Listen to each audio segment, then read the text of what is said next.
السلام عليكم ورحمة الله تعالى وبركاته. كتاب أنزلناها إليك لتخرج الناس من الظلمات إلى النور بإذن ربهم إلى صراط العزيز الرحيم. ബഹുമാനാദരം നിറഞ്ഞ ഉസ്താദുമാരെ, വിധികർത്താക്കളെ, പ്രിയം നിറഞ്ഞ നാട്ടുകാരെ, സ്നേഹം നിറഞ്ഞ കൂട്ടുകാരെ, സുന്ദരമായ ഈ വേദിയിൽ ഖുർആൻ മനുഷ്യകുലത്തിന് വഴികാട്ടിയ വിഷയത്തിൽ അല്പം സംസാരിക്കാനാണ് ഞാൻ ആഗ്രഹിക്കുന്നത്. തൗഫീഖ് നൽകിയ നാഥന്റെ സർവ്വസ്തുതിയും അൽഹംദുലില്ലാഹ്. ബഹുമാന്യരെ, പരിശുദ്ധ ഖുർആനിന്റെ അത്ഭുതങ്ങളെ പറഞ്ഞു തുടങ്ങുമ്പോൾ 14 നൂറ്റാണ്ട് മുമ്പ് പ്രവാചകരും ഒരു കാട്ടാൾ സമൂഹവും ചേർന്ന് ലോകത്തിന് പഠിപ്പിച്ച നീണ്ട കഥ പറയാതിരിക്കാനാവുകയില്ല. അപരിഷ്കൃതരും പരിക്കൻ പ്രകൃതക്കാരുമായ ഒരു ജനവിഭാഗമായിരുന്നു ഖുർആനിന്റെ പ്രഥമ അഭിസംബോധിതർ.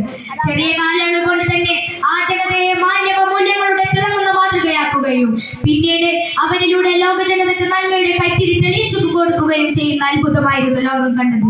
വിശുദ്ധ ഖുർആൻ കേവലം ഒരു രാജ്യത്തിന്റെയോ ഒരു ഭാഷയുടെയോ ഒരു കാലഘട്ടത്തിന്റെയോ ഒരു വർഗത്തിനോ മാത്രം ഗ്രന്ഥമല്ല, മറിച്ച് മാനുഷികതയാണ് അഭിസംബോധന ചെയ്യുന്നത്. കാലദേശ വർഗ ഭാഷ വിവേചനങ്ങൾക്കെതിരെയായി മാനുഷികതയെ യാ അയ്യുഹന്നാസ് എന്ന അഭിസംബോധനയിലൂടെ ഖുർആൻ അടിവരയിടുന്നുണ്ട്.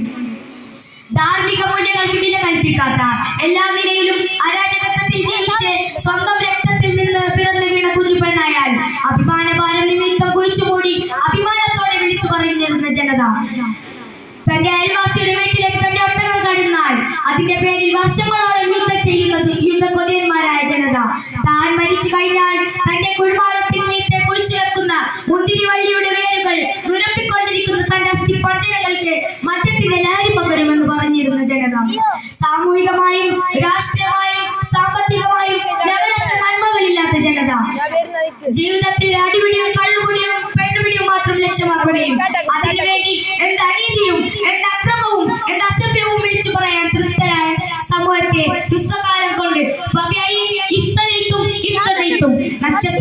നക്ഷത്രതുല്യരാക്കി സംസ്കരിച്ച് ബുദ്ധിതിരിച്ച് ഏറ്റവും ഉദാത്ത മാതൃക പുരുഷരാക്കി മാറ്റി.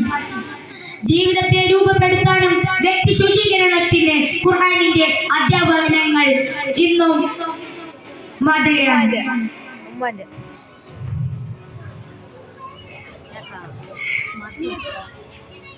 പ്രവാചകന്റെ സ്വഭാവത്തെ പറ്റി മഹദി ആയിഷ ബീവി റളിയല്ലാഹു അൻഹ പറഞ്ഞു വെക്കുന്നത് ഖുൽ ഹുവല്ലാഹു അഹദ് അല്ലാഹു സമദ് എന്ന് തന്നെയാണ്. വിശുദ്ധ ഖുർആൻ അതായിരിക്കണം നമ്മുടെ മാനിഫെസ്റ്റോ. അത് പകർന്നു നൽകണം. അല്ലാഹു സുബ്ഹാനഹു വ തആല തൗഫീഖ് നൽകുമാറാകട്ടെ. അൽഹംദുലില്ലാഹി. അസ്സലാമു അലൈക്കും വറഹ്മത്തുള്ളാഹി തആല വബറകാതുഹു. നക്ഷത്രം തിളങ്ങുന്ന പോലെ പ്രസംഗം